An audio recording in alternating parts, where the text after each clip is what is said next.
All right. So, critical listening is the process of evaluating what you hear. And right here you see Critical Listening Lab. Um, it has 4 practical exercises to help develop those skills. So, as an audio engineer, we listen to the balance of the audio spectrum overall. Are the lows, mids, and highs in balance? Are the timbres and tonalities of the instruments and voices, do they sound natural or musical? Does the mix use the entirety of the stereo field? Is it too wide, too narrow? Does the mix have depth and space? And then for live sound engineers, we deal a lot with time alignment. Sound travels at 343 meters a second. So do the front fills, which are right at the lip of the stage, and the PA, which is higher up in the air, arrive at the same time? Or do we hear multiple distinct arrival times?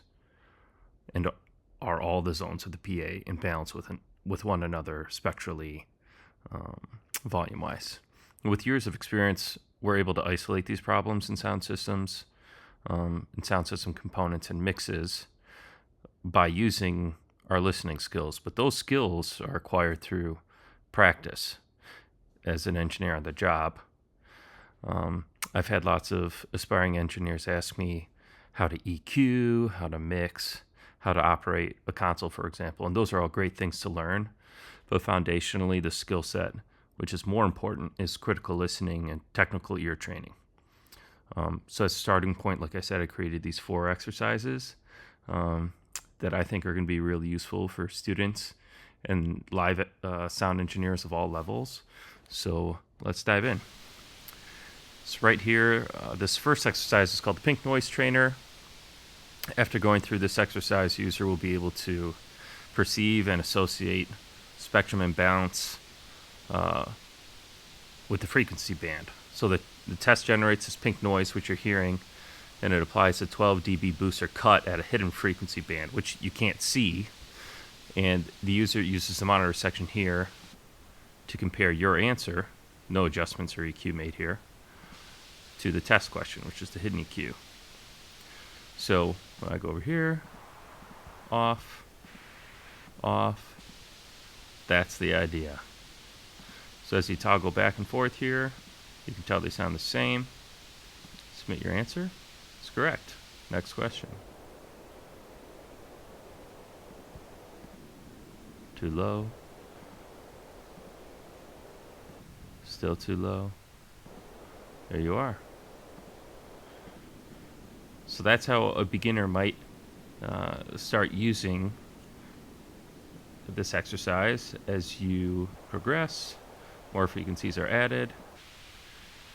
Advanced adds boosts and cuts. An expert, you lose your reference, being your answer. Now the reference is just flat pink noise. Next up is the delay trainer. So with the delay trainer, we are learning to perceive delay, not correct it. After going through this exercise, the user will be able to identify delay times between outputs up to 200 milliseconds. So this test takes or generates 2 pink noise bursts. One of them has a hidden delay time applied, and the user makes adjustments between their answer on their answer until the hidden delay and their answer sound the same. They shouldn't sound aligned, but they should sound the same. So I'm going to take a guess here. This is the hidden delay that we're hearing. I'm going to say it's 100.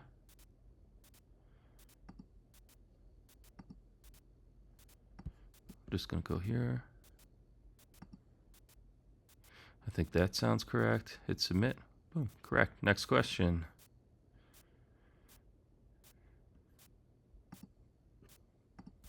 I think that's actually correct, and it is. And then as you progress, more delay times are added. Advanced, more times are added. And then for expert, you lose the ability to reference your delay. And you guys might be saying to yourselves, this is cheating, right? To be able to reference your delay or reference your EQ. But in practical terms, and practically, as an engineer on site, we make adjustments all the time and we compare differences all the time. So this is like real life work. You don't have to get it right the first time. You can get it right the second time or the third time. You can make multiple adjustments within a few seconds until you have it right. So to me, this is a perfect tool to learn as an engineer.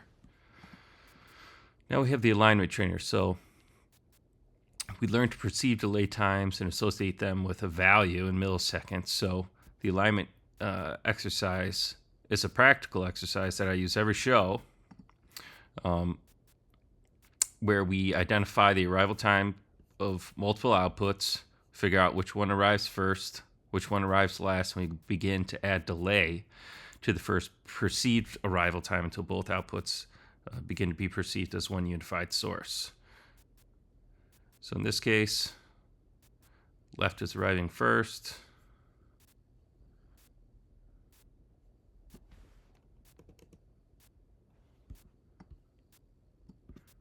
I think that's correct. And it is correct. As you progress through levels, more sources are added. You can use your analysis tools here to mute left, mute right, mute center to help you line up two sources at a time. And then, of course, you have the ring out trainer. Last but not least, after going through this exercise, the user will develop skills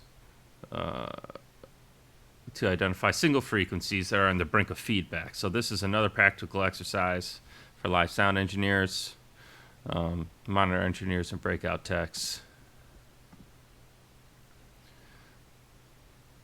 that you can use every day.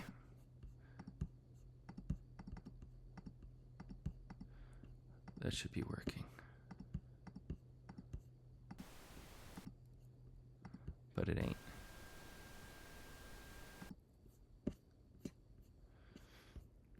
Anyways, thanks audio nerds for listening. If you'd like to beta test these trainers, if you have feedback or suggestions, you can contact me on LinkedIn, or you can shoot me an email at thalpinv@gmail.com, THALPINV@gmail.com. Thanks a lot.